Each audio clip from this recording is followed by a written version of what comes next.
नमस्कार दोस्तों, मैं हूं अनूप थपलियाल और आप देख रहे हैं डेली न्यूज़। दोस्तों, आगे बढ़ने से पहले मैं चाहूँगा कि आप हमारे चैनल को लाइक, शेयर और सब्सक्राइब करें और साथ ही दोस्तों से भी कराएं, ताकि हमारी बात अधिक से अधिक लोगों तक पहुंच सके और हम अपनी बात को आपके ज़रिए ज़्यादा से ज़्यादा लोगों तक पहुंचा सकें।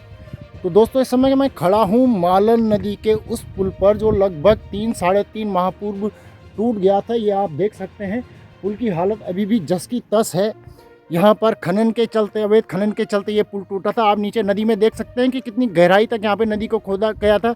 हालांकि अब उसके बाद जब से यहाँ पे पुल टूटा है, यहाँ पे खनन कार्य रुका है और उसके बाद नदी काफ़ी भर भी चुकी है। लेकिन आप इससे अंदाज़ा लगा सकते हैं कि पहले कितनी बुरी तरह यहाँ पर खनन हुआ होगा। साथ ही अभी तक इस पुल के निर्माण के लिए किसी प्रकार की कोई कार्यवाही होती नहीं दिख रही है। हालांकि बार बार यह सुनने में आ रहा है कि इसका टेंडर पड़ रहा है या माननीय विधायक कोटद्वार जो हैं वो इसके लिए प्रयासरत हैं, विधानसभा अध्यक्ष इसके प्रयासरत हैं। लेकिन धरातल पर अगर मैं कहूँ तो भाबर की जो सिकड्डी, कलाल घाटी, हल्दू खाता क्षेत्र की लगभग 50,000 से ऊपर की जो जनता है वह आज भी यहाँ पर काफ़ी परेशानियों का सामना कर रही है और लगभग उन्हें 3 से 4 किलोमीटर का अतिरिक्त सफ़र यहाँ पे तय करना पड़ता है जंगल के रास्ते से होकर।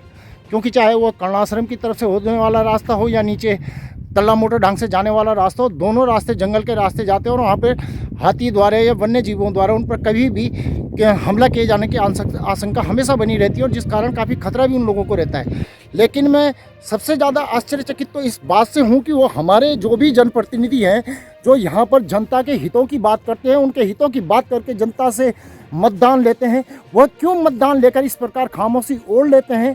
मेरा सवाल यह है कि हमारे अधिकारी, नेता, मंत्री, मुख्यमंत्री, प्रधानमंत्री अथवा सांसद जितने भी लोग हैं जिनको कि जनता द्वारा यहाँ पर मतदान देकर चुना जाता है और उनके वेतन और भत्तों के लिए एक मोटा टैक्स जनता द्वारा दिया जाता है, क्यों उन्हें यह शर्म नहीं आती कि वह जनता आज इस कदर परेशानियों से जूझ रही है।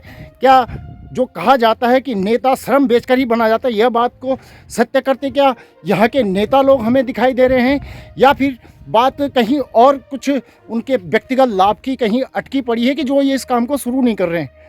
हालांकि जनता से लगातार टैक्स सरकार यहाँ पर ले ही रही है, लेकिन जनता के लिए किस तरह से काम हो रहा है 3-3.5 महीने के बाद आप पुल की ये स्थिति देखकर समझ ही रहे होंगे कि किस तरह से हमारे जो अपने आप को कर्मठ, जुझारू और कर्तव्यनिष्ठ नेता कहते हैं वह काम कर रहे हैं। इनके सारे दावे खोखले हैं। मुझे नेताओं की जो सबसे बुरी चीज़ है वो ये समझ में नहीं आती कि आखिर नेताओं का चरित्र कैसा होता है, ये किस प्रकार से जनता के सामने आते हैं और बड़े बड़े जो दावे करते हैं और उसके बाद उन्हीं दावों को भूल जाते हैं। हमारे यहाँ एक जो सबसे प्रसिद्ध जो नाम है वो है श्री राम का, और उसी नाम को लेकर हमारे देश की जो सबसे बड़ी पार्टी होने का दावा करती है भारतीय जनता पार्टी, उसके यहाँ पे जो नेता हैं या लोग हैं वह नाम लेते हैं कि हम राम के लिए काम कर रहे हैं। तो उसी राम के कुल का एक बहुत बड़ा उदाहरण यहाँ पर मैं दूंगा कि रघुकुल रीत सदा चले आई, प्राण जाए पर बचन न जाए, ये कहा जाता है उस कुल के बारे में। तो ये कैसा इनका आदर्श है, इनके प्राण इनके बचनों से बहुत हल्के हैं। मैं तो कहता हूँ इनके अंदर प्राण ही नहीं है कि शायद जो इस तरह जनता को मरता हुआ देखने के बाद भी ये चुपचाप हैं।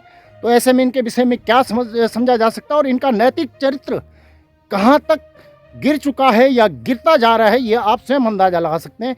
फिलहाल इतना ही, बाद में किसी अन्य मुद्दे पर फिर आपसे मुलाकात होगी। धन्यवाद।